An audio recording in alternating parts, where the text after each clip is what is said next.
Israel और Iran के बीच जबरदस्त जंग छिड़ गई है। जंग की शुरुआत इजराइल ने की तो ईरान ने कहा है कि वो इसे अंजाम तक पहुंचाएगा। इजराइल के प्रधानमंत्री बेंजामिन नेतन्याहू ने ईरान पर हमले का जो जुआ खेला है वो उन पर अब भारी भी पड़ सकता है, क्योंकि ईरान ना तो हमास है और ना ही हिजबुल्ला। उसे यमन के हूती विद्रोहियों की तरह हल्के में भी नहीं लिया जा सकता। ईरान पश्चिम एशिया की एक बड़ी शक्ति है जो वर्षों से अमेरिका की आंख का कांटा बना रहा है। इजराइल को इस बात का एहसास था कि ईरान पर अगर हमला होगा तो वो शांत नहीं बैठेगा, पलटवार करेगा। इजराइल को अपने डिफेंस सिस्टम पर बहुत भरोसा था, जिसमें आयरन डोम, एरो 3 और अमेरिकी थाड़ शामिल है। लेकिन जब ईरान ने अपनी हाइपरसोनिक मिसाइलों से हमला शुरू किया तो नेतन्याहू को बंकर की शरण लेनी पड़ी। इस बीच अब आशंका इस बात की गहराने लगी है कि कहीं ये जंग अब तीसरे विश्व युद्ध का कारण तो बनने वाली नहीं है, क्योंकि इस समय दुनिया में जो हालात बनते दिखाई दे रहे हैं उसमें अब एक चिंगारी विश्व युद्ध को भड़का सकती है। यहाँ तो पूरा का पूरा युद्ध ही चल रहा है। ऐसे में सवाल उठ रहे हैं कि क्या तीसरा विश्व युद्ध शुरू होने वाला है? तो आज हम इसी सवाल को लेकर अपनी इस स्पेशल रिपोर्ट में करने जा रहे हैं बात। नमस्कार, मैं हूं अंशिता। तो सबसे बड़ा सवाल, क्या तीसरा विश्व युद्ध शुरू होने वाला है? ये सवाल इस समय बहुत तेजी से उठ रहा है, क्योंकि दो कट्टर दुश्मन इजराइल और ईरान एक दूसरे के साथ भीषण जंग में उतर चुके हैं। इजराइल ने ईरान के सैन्य और परमाणु प्रतिष्ठानों पर हमला किया। इस हमले में ईरान का कई टॉप सैन्य अधिकारी और शीर्ष परमाणु वैज्ञानिकों की जान चली गई। इजराइल की तरफ से दावा किया जा रहा है कि उसने ईरान के 9 टॉप परमाणु वैज्ञानिक और 20 से ज्यादा सैन्य कमांडरों को मार गिराया है, जिसमें सेना चीफ, एयरफोर्स चीफ, ईरान के सर्वोच्च नेता खामेनेई के सलाहकार सहित कई अधिकारी शामिल हैं। ईरान में 150 से ज्यादा लोगों की जान चली गई और इसके बाद ईरान ने इजराइल पर जवाबी कार्रवाई शुरू की है, जिसमें इजरायली शहरों में ईरानी मिसाइलों ने तबाही मचाई है। इजराइल और ईरान का युद्ध जैसे जैसे बढ़ रहा है, महायुद्ध का खतरा भी करीब आता दिखाई दे रहा है।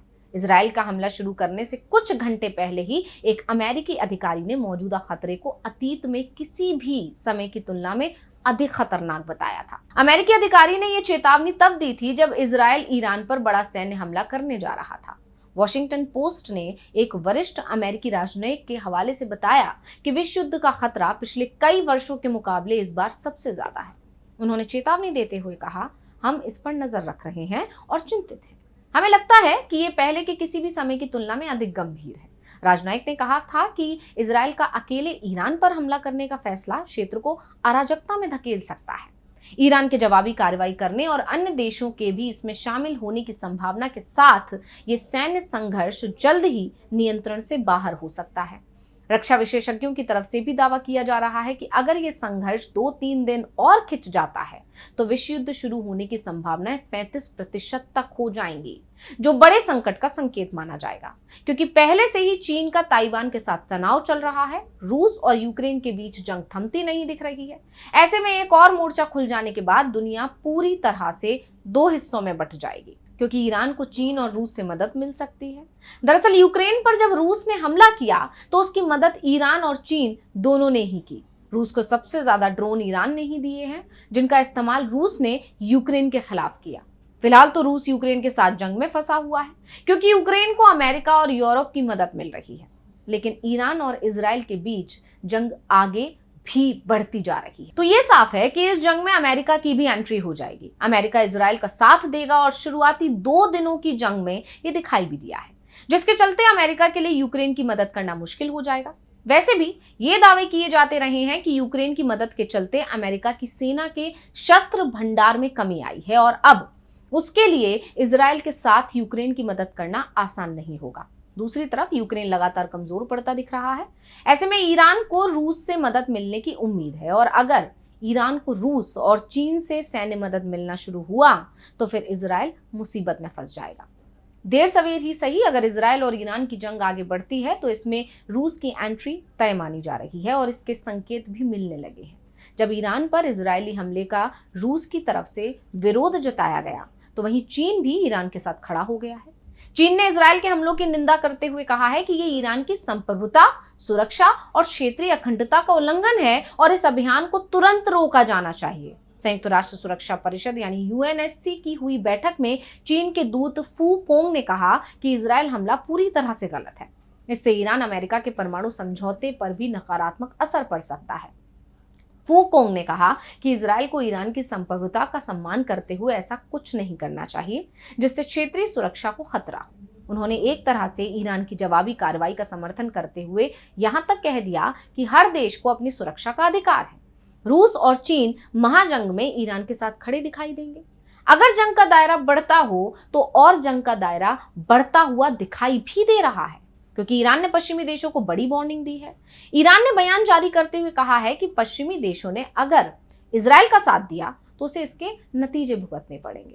अगर पश्चिमी देशों ने ईरानी स्ट्राइक को रोकने में इजराइल की मदद की तो अमेरिका, ब्रिटेन और फ्रांस के सैन्य ठिकानों और उनके जंगी जहाज के बेड़ों को भी निशाना बनाया जाएगा, यानी सीधे सीधे धमकी दे दी है। ब्रिटेन और फ्रांस वैसे भी उसी खेमे में है जिसमें इजराइल शामिल है।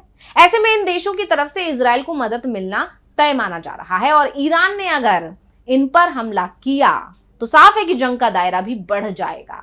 ईरान के सुप्रीम लीडर अली खामेनेई ने साफ कर दिया है कि इजराइल ने युद्ध शुरू किया है और अब वो इस जंग से बाहर नहीं निकल सकता, यानी युद्ध तो शुरू हो चुका है।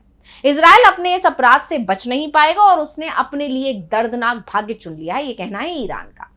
उन्होंने ये भी कहा कि इजराइल के लिए नर्क के दरवाजे खुलेंगे और हम उन्हें बर्बाद कर देंगे। ईरान की ओर से इजराइल पर की गई जवाबी कार्रवाई को ऑपरेशन ट्रू प्रॉमिस 3 नाम दिया गया है। वहीं इजराइल की ओर से की गई एयर स्ट्राइक को ऑपरेशन राइजिंग लाइन का नाम दिया गया था। तो अब सभी की नजरें इस बात पर टिकी हुई हैं कि क्या ये जंग थम जाएगी, क्योंकि इजराइल किसी भी कीमत पर ईरान को परमाणु बम बनाने से रोकने की कोशिश में जुटा हुआ है। तो ईरान का ये कहना है कि वो परमाणु बम नहीं बना रहा, अगर वो चाहे तो इसे आसानी से बना सकता है, उसके लिए किसी भी तरह की रुकावट नहीं हो सकती।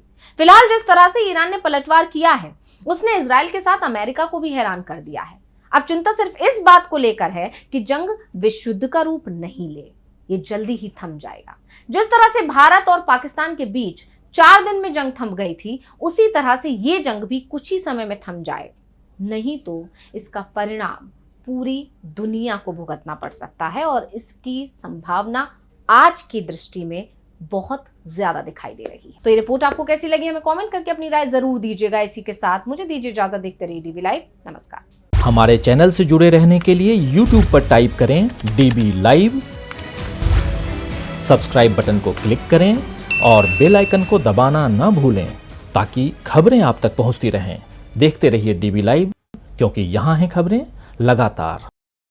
हमारे चैनल से जुड़े रहने के लिए YouTube पर टाइप करें डीबी लाइव, सब्सक्राइब बटन को क्लिक करें और बेल आइकन को दबाना न भूलें ताकि खबरें आप तक पहुंचती रहें। देखते रहिए डीबी लाइव, क्योंकि यहाँ हैं खबरें लगातार।